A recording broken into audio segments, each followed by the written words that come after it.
Assalamualaikum warahmatullahi wabarakatuh. Alhamdulillahirabbil alamin. Ya, segala puji hanya milik Allah. Semoga salawat dan salam terlimpah senantiasa kepada Rasulullah, keluarganya, sahabatnya, dan seluruh umatnya yang setia hingga akhir zaman. Sobat Jakat Tingkir KW12 yang saya hormati, yang saya cintai, yang saya muliakan. Kali ini saya ingin bercerita tentang berani bicara. Tentunya berani bicara yang benar ya. Kan kalau kita lihat sekarang kan orang banyak bicara, berani bicara salah, itu nggak malu bicara salah, itu jelas bukan itu yang kita maksud. Saya sempat ya menemui berbagai kalangan. Ini pengalaman saya.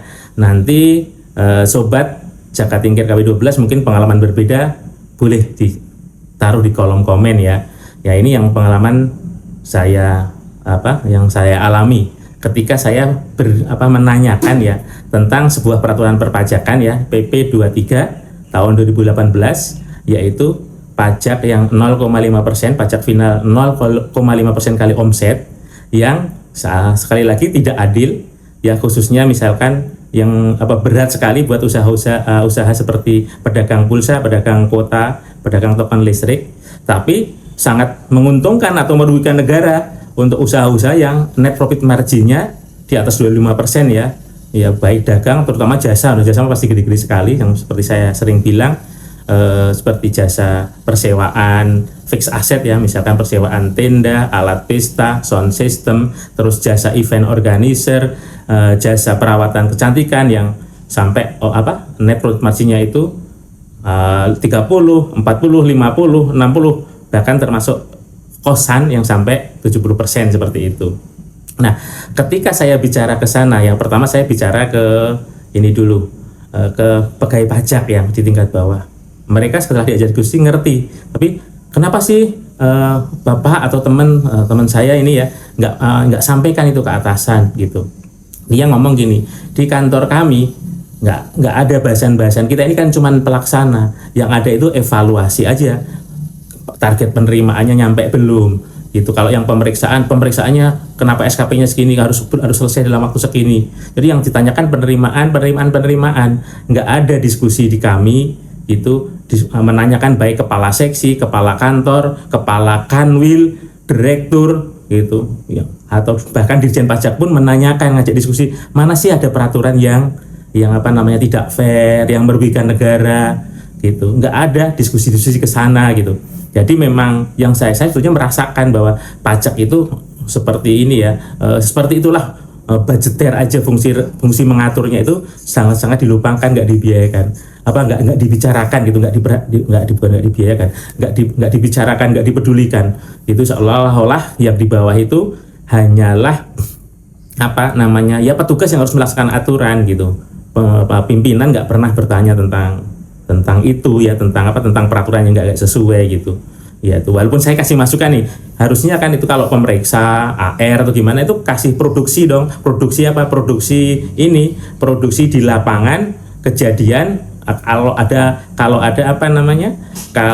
peraturan yang nggak sesuai dengan kondisi lapangan atau merugikan negara atau juga merugikan wajib pajak, intinya kan harus fair ya. Ini saya ketika bertanya kepada petugas pajak. Kemudian ketika saya di forum konsultan pajak pun ada yang konsultan pajak lah, dia bilang ini ketika dia ngecobol seperti itu tuh enggak, ini malah dengan nada tinggi, padahal di forum ngapain, kita kan cuma pelaksana gitu, kita ini cuma pelaksana, ngapain kasih masukan kayak gitu. Kita itu menjalankan saja. Ada itu konsultan pajak juga yang seperti itu. Tentunya nggak semua ya, tapi ada yang seperti itu. Nah, ketika saya bertemu dengan wajib pajak atau masyarakat yang ngalamin kejadian kayak gitu, oh iya benar, memang nggak fair, saya dirugikan begini gitu, yang dirugikan ini. Kalau yang diuntungkan mah bilangnya gini, yang diuntungkan ya karena dia sebetulnya marginnya gede, kena 0,5% kan seneng. Udahlah jangan dibicarain, nanti jadi pajak saya gede gitu. Nah, tadi yang wajib pajak ini juga yang nggak berani menyampaikan itu alasannya begini, kenapa sih nggak berani ngomong Anda dirugikan? Nanti saya itu takut malah istilahnya orang pajak marah, saya dizalimin. Jadi ada pikiran-pikiran kayak gitu. Itu mah padahal belum tentu juga ya, tapi setidaknya nggak tahu apakah mereka ngalamin kejadian kalau saya nanti vokal, saya nanti istilahnya ditandain mengganggu bisnis saya gitu. Sementara kalau yang diuntungkan udahlah diam aja, nanti kalau aturannya diubah wah saya bayar pajaknya berapa kali lipat gitu ya. Ya itu seperti itu. Contohnya yang kosan ya. Kalau 1 miliar dia dapat omset, dapat pendapatan 1 miliar, kan sekarang kalau bayarnya cuma 5 juta gitu ya. Kalau itu nanti padahal labanya 700 ya, kalau dia pakai dia BPBA badan aja atau orang pribadi sudah berapa itu, kalau BPBA badan aja 77 juta kan, kalau orang pribadi kan akan lebih gede lagi. Nah, ini pengalaman saya sobat Jakat Tingkir KW12. Jadi kalau saya melihat, oh ya ternyata betapa beratnya menjadi orang yang berani menyampaikan pendapat, berani memberikan kritik. Harusnya orang yang berani menyampaikan pendapat, berani memberikan kritik itu kita kasih apresiasi. Bayangkan pahlawan dulu nggak sama penjajah itu nggak cuman melawan pakai kata-kata, gitu, bahkan dia berjuang dengan nyawanya, dengan darahnya. Demikian sahabat Jakat Tingkir KW12. Assalamualaikum warahmatullahi wabarakatuh.